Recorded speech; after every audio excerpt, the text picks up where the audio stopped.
सुनो राजाराम, 3 मिनट आज बोलिए, ये आपका मेडन स्पीच नहीं कंसिडर करेगा। 3 मिनट बोलो, नहीं मेडन स्पीच नहीं कंसिडर करेगा। धन्यवाद उपसभापति महोदय, आपने मुझे खान खनिज विकास विनिमय संशोधन विधेयक 2015 पे बोलने का अवसर दिया, इसके लिए मैं आपका धन्यवाद करता हूं। महोदय, मेरा मत है कि यह विधेयक बहुत देर से लाया गया विधेयक है, क्योंकि खान व खनिज प्लीज की सुरक्षा के मद्देनजर इस विधेयक को बहुत पहले लाया जाना चाहिए था, क्योंकि हमारे देश में बहुत सारे खनन माफिया ऐसे हैं जिन्होंने खनिज संपदा का अवैध साम्राज्य स्थापित करके अरबों खरबों की संपत्ति अर्जित कर रखी है।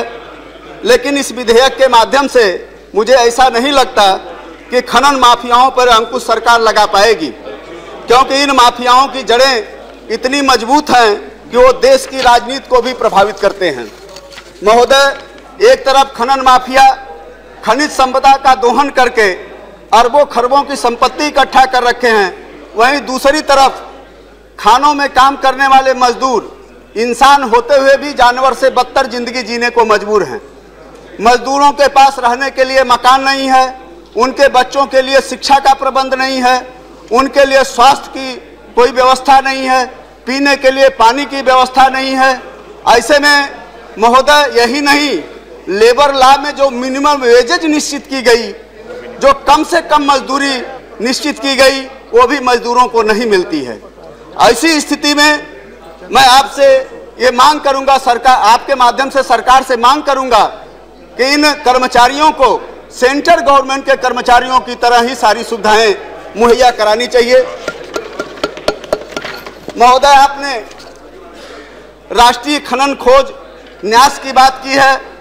मैं इस विधेयक में यह क्लियर नहीं हो पा रहा है कि आपने या सरकार ने जो राष्ट्रीय खनन खोज न्यास बनाएगी, लेकिन इसकी विस्तृत रूपरेखा क्या होगी, इसकी जानकारी इस विधेयक में आपने नहीं दी है। मैं माननीय मंत्री जी से जानना चाहता हूं, कृपया यह स्पष्ट करें कि सरकार राष्ट्रीय खनन खोज न्यास में SC, ST और OBC के लोगों को आरक्षित व्यवस्था का लाभ कैसे देगी।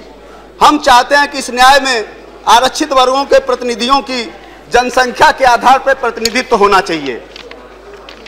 महोदय, खनन पट्टों पे मैं अपनी बात रखना चाहूंगा कि सरकार ने इसमें जो खनन पट्टों में यह प्रक्रिया अपना रही है, इसमें मैं सरकार से कहना चाहूंगा कि SC और ST के लोगों को जिंदगी के हर पहलू में आगे बढ़ने के लिए क्या SC, ST और OBC को बस आरक्षण की व्यवस्था करेगी। और अंत में एक मशविरा देते हुए, मैं उत्तर प्रदेश में उदाहरण के तौर पे, जहां पे हमारी पार्टी की सरकार बनी और बहुजन समाज पार्टी की राष्ट्रीय अध्यक्ष बहन कुमारी मायावती जी जब उत्तर प्रदेश की मुख्यमंत्री बनी, तो उन्होंने अपनी सरकार के दौरान इन सभी आरक्षित वर्गों के लोगों को तालाब, पोखर, बालू खनन आदि के पट्टों में आरक्षण की व्यवस्था करके आरक्षित वर्गों को आगे बढ़ाने का काम किया है। तो क्या भारत सरकार उत्तर प्रदेश की तर्ज पर SC, ST और OBC के लोगों को आरक्षण की व्यवस्था इस खनन पट्टों में देगी? धन्यवाद महोदय। तपन जी।